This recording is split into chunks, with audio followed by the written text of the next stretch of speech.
Hey, what's going on, everybody? Welcome to day number 2 of the 1,000 words for 1,000 days. Thank you so much for stopping by. I really appreciate it. So let's get on to today's subject. I am not a religious or a spiritual person. I don't believe in God or magic or witches or anything that relies on an unshakable faith in something we don't understand. I think there's lots of things that we as humans can't explain, but I don't think that there's anything out there that's just magic. That being said, I do believe in the idea of manifestation. That is, the ability to think of a goal or a life you want, and if you think about it hard enough for long enough, the universe will conspire in your favor to bring that reality forward. Now, put like that sounds insane. But hear me out. I don't think that sitting in a dark room thinking about a threesome with 2 clown girls while you roleplay the ringleader will amount to much. Potentially, just a few sad moments in bed before crying yourself to sleep. What I do think is that if you spend enough time thinking about a goal, your brain will begin to make subconscious decisions to move you toward that goal. If, for instance, you decide to manifest saving $10,000 and you focus on that goal of saving $10,000, your subconscious brain will begin to seek out the things that will make this possible. You may notice you're finding more deals on food you like. You may notice you're opting for small coffee instead of energy drinks. You may notice your savings account accumulating more money.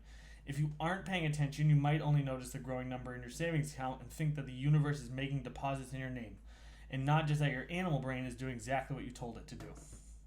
With that in mind, I want to outline what I want next year to look like for me and my business.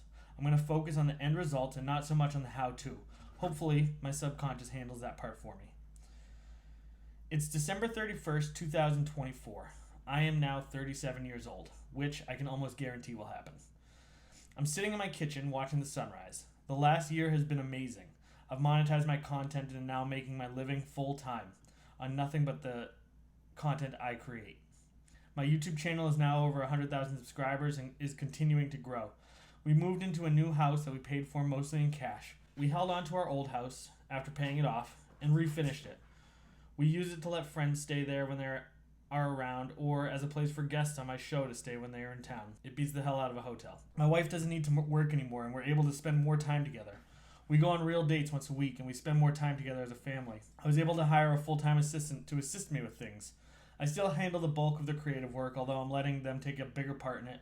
Mostly they handle the day-to-day stuff like my calendar, making sure my cars are inspected, making sure my bills are paid, basically acting like an adult. Which I've never been good at. That, along with full-time childcare, has given me a massive influx of time to work on the things that I love. I've expanded from YouTube to a successful podcast and blog. I'm teaching people how to harness their own creativity and put their art into the world. I still do food reviews, but I do other things now too. I make short films, which is where a lot of my money in my business goes. Next year, I plan to do the festival circuit. Most importantly, I'm happy. I haven't felt this way in a long time. The stress of bills doesn't worry me anymore, because frankly, I have cheap taste. So it doesn't take much to make me content. I notice the time and I stand up to get myself ready for the day. One of the most important things when looking for a house was that I had enough land to build a studio on. It's a few hundred feet behind the house, and the walk there is too short when it's nice out and too long when it's rainy. It has the normal things you would expect in an office. A place for me and my assistant to work, a few sets for the various segments I do, along with a few blank areas where I can build new sets if I need to. It has a large room full of my camera equipment, and in the back, high above the warehouse space I use for merchandise or whatever else I need, I built a special room with a big glass wall. It gets beautiful afternoon light. I go there to relax when I need to. The warehouse is my son's favorite place.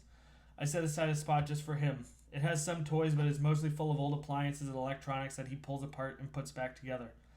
My daughter has a little room for herself, but she pretty much just naps there. She has pack and plays all around the space, so when she's home, we can work nearby. And she's big enough that she can explore the space as long as I'm there. I work 7 days a week, but I love to work, so that's not a big deal. A lot of the time it feels like playing, especially since my assistant is able to handle the stuff I don't like, the more boring day-to-day stuff. When I get to my office, I sit down and ready to start writing. I have a shoot scheduled in an hour, but for now I have some ideas I want to explore. I think back to this article, I read through it one more time, and I breathe a sigh of contentment. You made it, baby. Thank you for checking out day 2 of the 1,000 words for 1,000 days. I hope you enjoyed it. I'd love to hear your thoughts of what your next couple of years are going to look like. Feel free to leave them in the comments below. If you enjoyed this, feel free to subscribe. If you didn't, that's cool. So I hope that you didn't waste too much time here. And if you are in the New Hampshire area and you're looking to film an event or you want to collaborate, please feel free to shoot me a message. I would love to meet up with more creatives in the area.